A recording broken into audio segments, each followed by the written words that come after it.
Entonces, el análisis de la turbina, ¿sí?, de alta presión que tenemos que o sea, la turbina, mi turbomáquina, digamos, sería el trabajo total sería el que se produce en la primera etapa y el que se produce en la segunda etapa.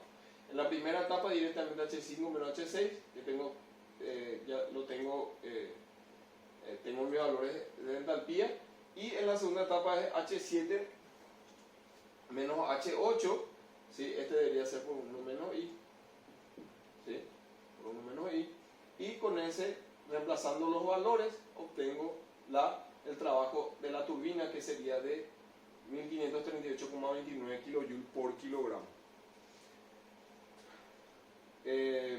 Como el ejercicio me da la potencia neta, me da la potencia que produce, la planta produce una potencia neta de 10 megavatios.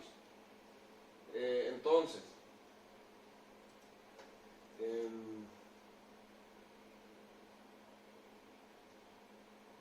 yo realmente lo que debería hallar, a ver, bueno, esto saco el trabajo total de la turbina, perfecto, ¿sí?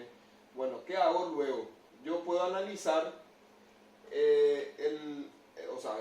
puedo calcular el trabajo de la bomba 1 y el trabajo de la bomba 2, que ya lo habíamos calculado previamente. La suma de esos trabajos, de esos trabajos que consume mi bomba, me da un valor. Tengo el de la bomba 1, ¿sí?, y tengo el de la bomba 2. La suma, tengo el trabajo, o sea, la potencia, digamos, eléctrica que consumen ambas bombas.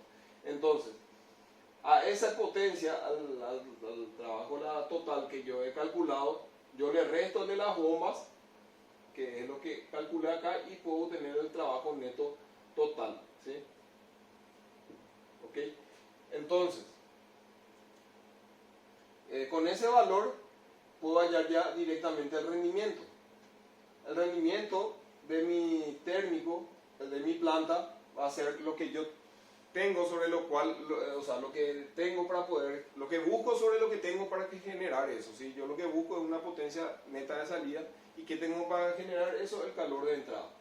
Ojo que el calor de entrada es un proceso, un ciclo de recalentamiento. Entonces, en ese ciclo de recalentamiento tenemos que considerar la energía que absorbe mi fluido a través del proceso de recalentamiento propiamente dicho.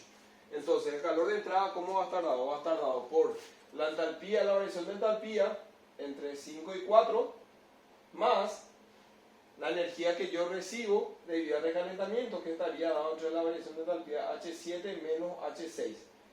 Considerando este factor, ¿por qué? Porque no es la misma masa del total que pasa o que se recalienta. Entonces, eso reemplazamos, tenemos M4 por H5 menos H4, ¿sí?, más M7 por H7 menos H6. Y M7 ya va a estar en función a esta fracción, ¿sí? Reemplazando esos datos, tenemos el calor de Q entrada, que tenemos de 22.635,1 kilogramos por segundo. Finalmente, reemplazando esto en esta ecuación, podemos obtener el rendimiento que nos pide, que es el 43,93%. En el ítem D nos dice cuál sería la velocidad del flujo necesario del agua de enfriamiento y el diámetro de la tubería de conexión entre la turbina y el condensador. Me pide el diámetro 8, o sea, el diámetro de esta tubería. Y me dice, también nos pide cuál es la velocidad de flujo necesaria del agua de enfriamiento que entra al condensador y el diámetro de esa tubería. ¿Ok? Nosotros, analizando el condensador, es un dispositivo de flujo estable. Acá tenemos el calor de salida, ¿sí? Entonces, como es un condensador, nosotros sabemos que la cantidad de calor que mi condensador es la que absorbe el agua de enfriamiento. Entonces, directamente el Q de condensador sería la masa de agua por Cp por delta T. ¿Por qué? Porque se considera líquido incompresible. Entonces, ahí puedo pescar la masa de agua, que es lo que me está pidiendo, ¿sí? Y el trabajo, el calor del condensador, el calor de salida, ¿cuál sería? Sería el trabajo neto de la planta menos el calor de entrada. O sea, perdón, el calor de entrada menos el trabajo neto, ¿sí? Calor de entrada menos el trabajo neto, ¿sí? Y con ese valor obtengo la masa que me está pidiendo, de 303,33 kilogramos por segundo. Finalmente, me pide el diámetro de la tubería. ¿Qué pasa? la masa 8 a qué es igual?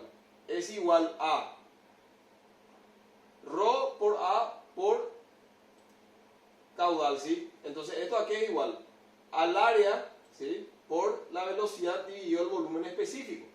Finalmente, como yo puedo despejar el área en función a esta masa, que sería masa 8 por el volumen específico sobre la velocidad, ¿sí? Entonces, yo tengo, reemplazando los valores, puesto de que este es el dato que me da, el volumen específico en el punto 8, yo lo he calculado para el punto 8,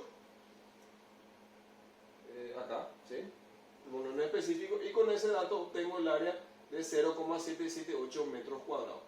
Finalmente el área que es igual a pi por diámetro al cuadrado dividido 4, y que tengo el área calculado, despejando el diámetro puedo obtener el diámetro de 0,995 metros.